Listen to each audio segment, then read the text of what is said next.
Hay momentos en la vida en que la verdad te golpea tan fuerte que nunca vuelves a ver el mundo de la misma manera. Esta es una de esas historias. No solo la mía, sino una que involucra poderes más allá del mundo visible. Me llamo Daniel Vargas. Durante años, caminé por el camino de la oscuridad. Estuve profundamente involucrado en prácticas satánicas, rituales y conocimiento oculto. Lo que voy a compartir no son rumores. Es lo que viví. Es lo que viví. Y lo más aterrador de todo, lo que oí decir a los demonios sobre el Papa, el Vaticano y la batalla espiritual que se libra bajo la superficie de la Iglesia Católica. No se trata de atacar a nadie. No se trata de un debate religioso. Se trata de revelar secretos espirituales que ya no podía mantener ocultos. Secretos que el enemigo no quiere que conozcas. Algunas cosas que diré podrían perturbarte. Otras podrían cuestionar todo lo que has creído. Pero así es como suele funcionar la verdad. Te invito a escuchar con la mente abierta y el corazón alerta. Lo que sigue no es ficción. Es un testimonio crudo, real y profundamente espiritual. No caí en la oscuridad por accidente. Fue una elección deliberada, calculada y alimentada por un vacío que no sabía cómo llenar. Mi viaje comenzó a los 16 años. Buscaba poder, identidad y respuestas a preguntas que la Iglesia nunca parecía responder. Estaba enojado con Dios, con la vida, con la idea de someterme a una voluntad superior. Fue entonces cuando alguien me presentó a un círculo. No se llamaban a sí mismos satanistas directamente.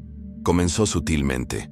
Trabajo energético, textos esotéricos, verdades ocultas, sobre ángeles y espíritus. Me sentí empoderado, como si me estuvieran iniciando en un conocimiento que el mundo había mantenido oculto. Y a medida que profundizaba, sentí que finalmente tenía el control. Pero ese control era una ilusión. Cuanto más profundizaba, más me daba cuenta de que ya no estaba solo en mis pensamientos. Recuerdo la primera vez que oí una voz durante un ritual. No era audible, como cuando oyes hablar a un amigo.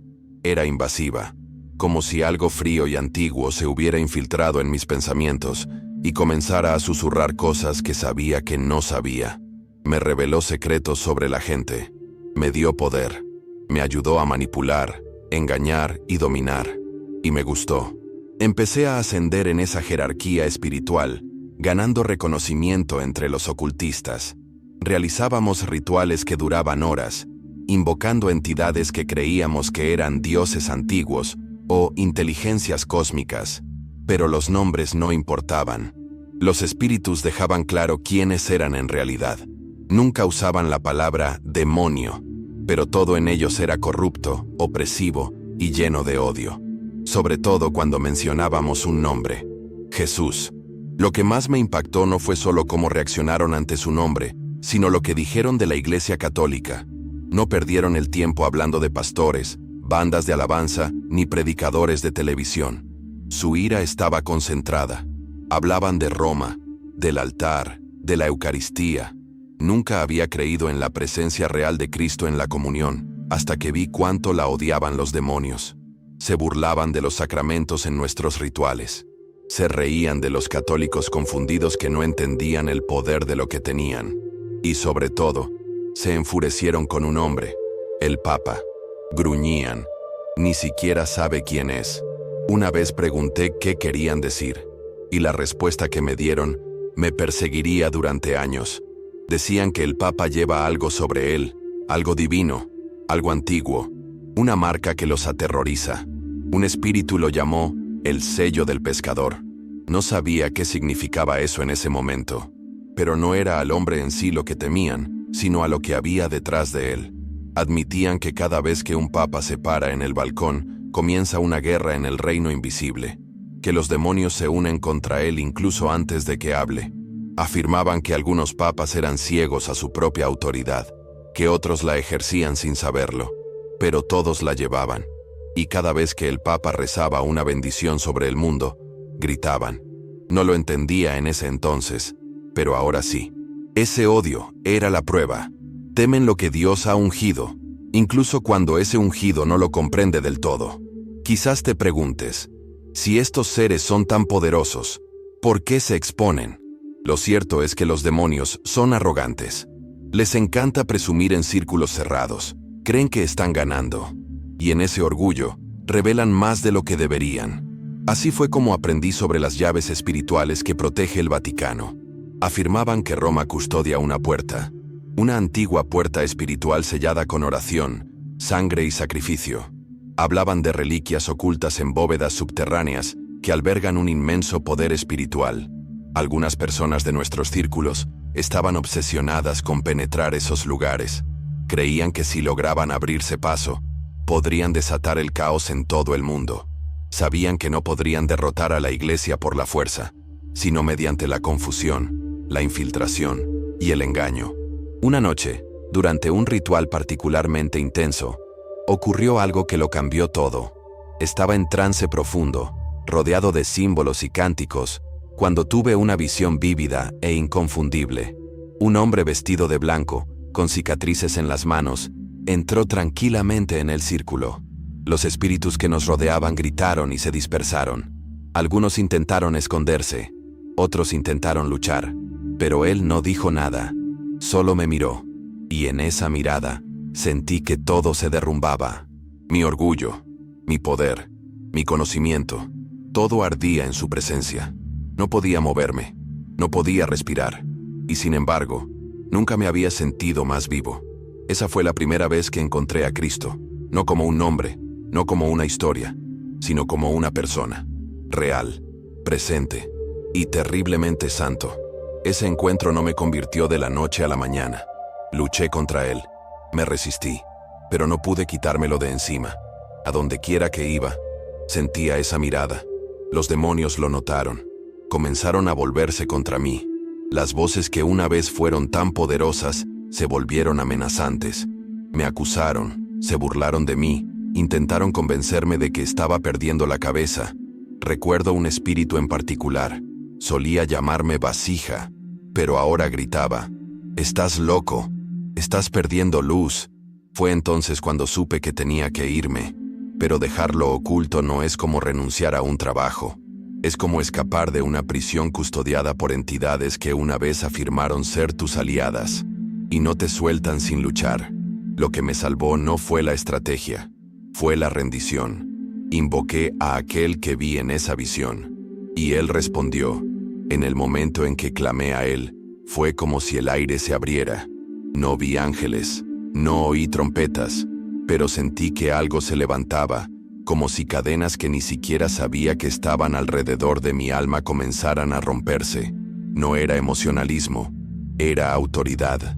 Los espíritus que solían burlarse de mí se callaron, y uno a uno, desaparecieron. Yací allí en el suelo durante horas, temblando, sudando, sollozando. Había visto demasiado, había hecho demasiado. No creía que pudiera ser perdonada, pero seguía escuchando una frase resonando una y otra vez en mi espíritu. Eres mía. Eso me quebró más que el miedo.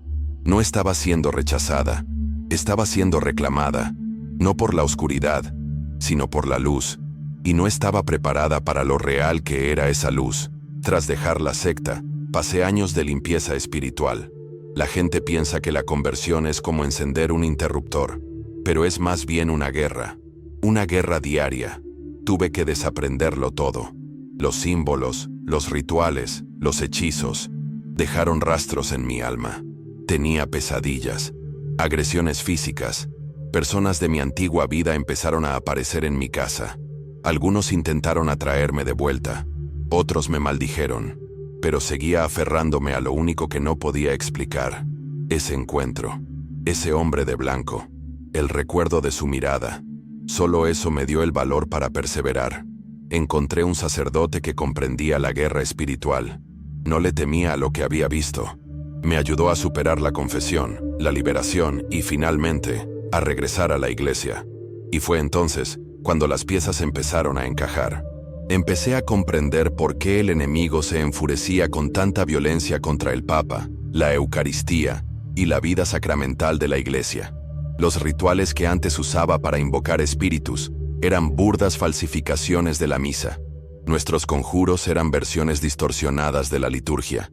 El enemigo no crea, solo imita y corrompe. Por eso su odio por la iglesia es tan personal, porque incluso en su fragilidad, refleja algo eterno. Y una vez que comprendí eso, comencé a estudiar. Devoré la historia de la iglesia. Leí el catecismo como un hambriento. Empecé a ver la guerra espiritual no como caos, sino como estructura, orden, belleza, todo aquello de lo que antes había huido. Fue durante uno de esos estudios profundos que encontré un documento antiguo que describía la sucesión apostólica. Me impactó como un rayo. La autoridad que Cristo le dio a Pedro no era simbólica, era real, tangible, transmitida. Los demonios lo sabían mucho antes que yo. Por eso temían al Papa, no por su humanidad, sino por su herencia. Recordé lo que uno de ellos había dicho años antes. No sabe lo que tiene. No era solo una burla, era una advertencia. Porque en el momento en que un papa camina plenamente con ese poder, el infierno tiembla. Por eso la confusión es una de las armas más poderosas del enemigo. Si puede hacer que la iglesia dude de su propia autoridad, no tiene que derrotarla, solo tiene que distraerla. Otro espíritu nos dijo una vez que la mayor amenaza a su dominio no eran los exorcistas ni el agua bendita, sino una sola alma que realmente cree en su autoridad en Cristo. Eso me quedó grabado, porque es fácil pensar que el poder reside en el desempeño o el estatus, pero la verdadera autoridad proviene de la alineación. Cuando un creyente se alinea con el cielo, se vuelve intocable, no porque sea invencible, sino porque está bajo la protección de aquel que lo es. Por eso el Papa, a pesar de ser hombre, tiene peso en el espíritu. No es solo su santidad personal, es el cargo, el sello. Eso es lo que enfurece a los demoníacos, y por eso intentan sembrar división, escándalo y duda dentro de la iglesia. A lo largo de los años, he conocido a otros exocultistas que tuvieron experiencias similares, distintos países, distintos cultos, pero los mismos patrones espirituales, el mismo odio por lo sagrado, el mismo miedo a la consagración. Una mujer me dijo que ni siquiera podía entrar a una iglesia sin sentir que le ardía la piel. Otro hombre compartió cómo vio a demonios huir durante una misa en latín, aunque no entendía ni una palabra. Fue entonces cuando me di cuenta. Las cosas espirituales responden a la autoridad espiritual, no a la exageración emocional, no a la música alta, sino a la consagración, el sacrificio, la santidad. Estas son las cosas que conmocionan el reino de las tinieblas. Y eso es lo que el Papa representa para ellos. Una amenaza hasta las mismas puertas del infierno. Ahora estoy aquí, no como alguien con todas las respuestas, sino como alguien que una vez fue agente del enemigo y ahora es testigo de la verdad. No regresé porque extrañara la religión. Regresé porque conocí al Rey, aquel que me reclamó, aquel que me rescató del hoyo en el que me cabé. Y ahora sé por qué el enemigo quiere que la iglesia permanezca en silencio. Porque si alguna vez despierta del todo, si el Papa, los obispos, los fieles se alzan en unidad y verdad, el reino de las tinieblas caerá más rápido de lo que se levantó. Esa es la batalla. Esa es la guerra tras el velo. Y ya no soy un peón en ella. Soy un soldado, un testigo. Y si estás escuchando esto, quizás estés llamado a hacerlo también. Si has permanecido conmigo hasta ahora, no es casualidad. Creo que Dios te llama, aquí y ahora, a despertar a la realidad de la batalla espiritual en la que todos estamos inmersos. No como víctimas, no como espectadores, sino como guerreros de la luz. Has escuchado mi historia, has visto cuán profunda puede ser la oscuridad, pero soy la prueba viviente de que ningún pozo es demasiado profundo, ninguna cadena demasiado pesada, ningún pasado demasiado lejano para la misericordia de Dios. Y ahora la pregunta no es lo que he visto, sino qué elegirás hacer con lo que has oído. Puede que no provengas del ocultismo, quizás tu lucha sea diferente, quizás sea adicción, depresión, duda, o quizás simplemente te has enfriado, has perdido la fe, has sido insensible al poder que tienes a tu disposición. Pero el mismo Jesús que entró en mi espacio ritual, es el mismo Jesús que está a la puerta de tu corazón, llamando. No te pide que seas perfecto, te pide que digas que sí, ahora mismo, no mañana, no el próximo domingo, Ahora, si este testimonio te conmovió, te insto a que no lo ignores. Suscríbete a este canal y sigue a Jesús. No por mí, no por los números, sino porque estamos construyendo un ejército aquí, un remanente, un pueblo que conoce la verdad, la vive y la proclama sin temor. Cada suscripción, cada vez que se comparte, cada comentario no es solo apoyo, es una declaración espiritual. Estás ayudando a enviar luz a la oscuridad. Te estás uniendo a una misión que el cielo toma en serio. Quiero que des un paso más. Confésate. Regresa a los sacramentos. Toma tu rosario. Lee la escritura. Ayuna. Ora. Y sobre todo, pídele al Espíritu Santo que te revele tu identidad en Cristo. El enemigo teme que la iglesia despierte. Teme que tú despiertes. No le dejes ni un segundo más de tu silencio. Habla. Testifica. Y si tienes una historia como la mía, cuéntala. Este mundo no necesita más influencia. Necesita testigos. Seguiré compartiendo lo que he visto. Seguiré en primera línea. Pero necesito que me apoyen. Esta no es una lucha individual. Nunca lo fue. Juntos, rechazamos la oscuridad. Juntos, construimos algo que las puertas del infierno no podrán vencer. Y juntos, preparamos el camino para el regreso del Rey. Gracias por escuchar mi historia. Gracias por dejarme hablar a tu vida. Ya no eres solo un espectador. Ahora eres familia. Y oraré por ti, por nombre, por rostro, por espíritu. Aunque nunca nos encontremos en esta vida, creo que somos parte de la misma historia eterna. No te detengas aquí. Sigue adelante. Sigue luchando. Sigue buscándolo. Él lo vale todo. Hasta la próxima. Manténganse cerca de Jesús. Manténganse firmes en la verdad. Y recuerden, la luz brilla en la oscuridad, y la oscuridad no la ha vencido. Nos vemos pronto.